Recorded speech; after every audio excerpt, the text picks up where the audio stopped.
Europe 1. Culture Média sur Europe 1 et Thomas Hill. Ce matin jusqu'à 11h, nous sommes en compagnie de Bruno Solo, auteur du Voyageur d'histoire aux éditions du Rocher, en librairie dès aujourd'hui pour voyager à travers la planète et à travers l'histoire. Et on va dresser votre portrait sonore, Bruno, des petits sons qui vous rappelleront quelques souvenirs. Voici le premier.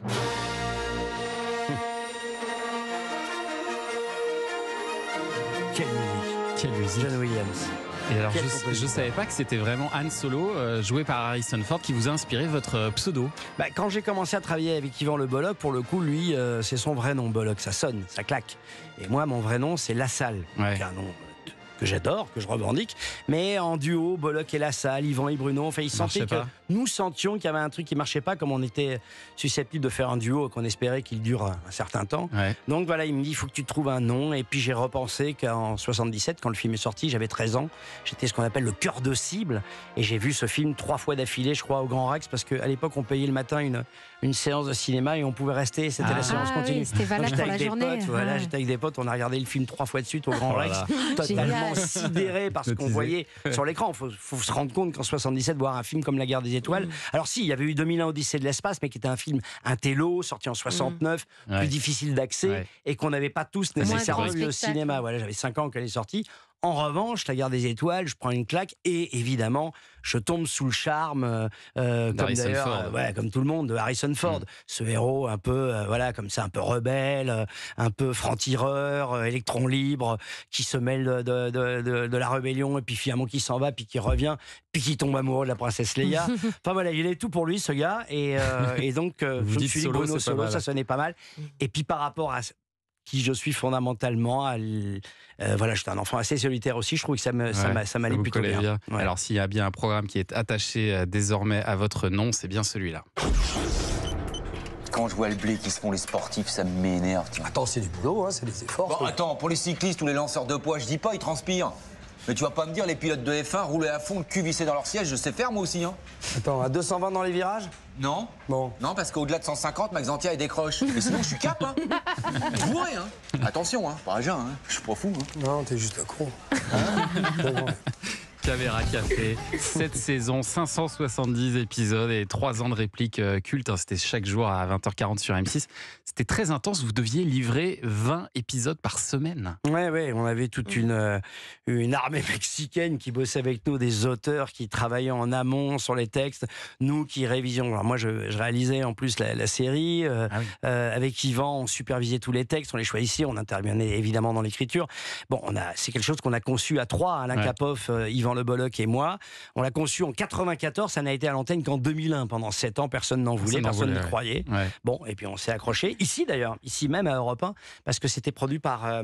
quand on a créé Caméra Café, en fait, on était sur Europe 1 TV, qui produisait le Top 50 et le Plein de Super, qui étaient des émissions achetées par Canal, mais produites par Europe 1 TV. D'accord. Donc c'est ici même qu'on a conçu, pas dans ses bureaux, à l'époque on était rue François 1er, mais c'est dans Europe 1 qu'on a conçu Caméra Café, et ça a été à l'antenne sur M6 seulement en 2001, mais c'est une aventure qui reste et restera. Est-ce que c'est vrai qu'il y a un sketch que vous avez jamais réussi à mettre en boîte où Jean-Claude sortait des toilettes? En fait, on l'a pas mis en boîte le jour où on devait le faire, et ça nous a mis un petit peu dans la merde, c'est le cas de le dire, parce que ça a évoqué ça. C'est un terme très scabreux, effectivement, où Yvan rentrait dans les toilettes dont je venais de sortir et dont il me demandait effectivement, c'est toi ça? Et le mot c'est toi ça, et moi répliquant, oui, je sais pas ce que j'ai en ce moment, je suis un peu nerveux, je chie en spray. Ça, c'est des répliques que j'ai improvisées au dernier moment. Donc lui, me disant, oh la vache, c'est toi ça? Moi, plus avec ma réplique, on n'a jamais réussi à faire le sketch, et comme on devait tourner 4 sketchs par jour, on l'a mis de côté et on l'a tourné 1 mois ou 2 mois plus tard, parce qu'à chaque fois qu'on reprenait ce sketch, on avait souvent des fous rires, mais celui-ci, il était incompressible. Incontrôlable et incompressible. Mais on l'a finalement tourné, le sketch existe, il existe, pour aller vérifier. Faut qu'on retrouve ça alors. Étonné à propos de fou rire d'ailleurs. Si je vous passe le générique de Fort Boyard, c'est que je vous dois un de mes plus grands fous rires devant la télévision, avec votre performance à Fort Boyard en 96, avec notamment la fameuse épreuve du tapis roulant, où vous faites n'importe quoi. Vous étiez complètement déchaîné sur ce tournage. Je ne sais pas ce que vous aviez pris. Qu'est-ce qui s'est passé? En fait, ce qui s'est passé, c'est que Vous la étiez veille. très nerveux peut-être? Non, non, pas du tout. Non, moi j'adore les épreuves un peu comme ça. C'est en lien avec le sketch de Caméra Café. C'est pas grave. Non, parce que oui, pardon, non, mais bien vu, effectivement. Mais c'est pas la nervosité qui m'a poussé à faire ce que j'ai fait dans Caméra Café. C'est juste un trouble gastrique. Dû à une mauvaise digestion. Non, mais là, dans Fort Boyard. Fort Boyard, quand je suis arrivé la veille avec mes coéquipiers, on nous a briefé de manière un petit peu agressive, comme une sorte de sergent-major qui est arrivé, qui nous a expliqué qu'il en avait vu d'autres, qu'avec nous ça allait filer droit, qu'ici ça marchait comme ci, qu'il fallait de la discipline et tout. Et je trouvais ça quand même un peu fort de café, c'est le cas de le dire, de me trouver comme ça face à un type alors qu'on venait quand même pour défendre une association pour les enfants, etc. C'est un gros investissement de faire Fort Boyard, ça prend 2 jours et tout ça. Ouais, Enfin, puis moi en plus j'adore ce genre de de truc. Moi je suis sportif et tout, je suis un peu casse-cou. J'ai un peu tête brûlée comme ça. J'adorais l'idée, mais j'ai détesté la manière dont le mec nous parlait. Et donc je lui ai dit, et là il me regarde dans les yeux, il me dit j'en ai brisé d'autres. Ah ouais. Je me suis dit, alors ça je m'y attendais. Ambiance. Et je me suis dit, écoute mon pote, tu vas voir. Donc le lendemain, je suis allé voir Marie-France Brière, enfin le jour même, Marie-France Brière qui était la productrice. Je lui ai dit, je sais pas comment il m'a parlé. Elle me dit, regarde-moi bien dans les yeux. Elle m'a dit, tu fais ce que tu veux. Tu veux casser l'émission de l'intérieur, tu le fais.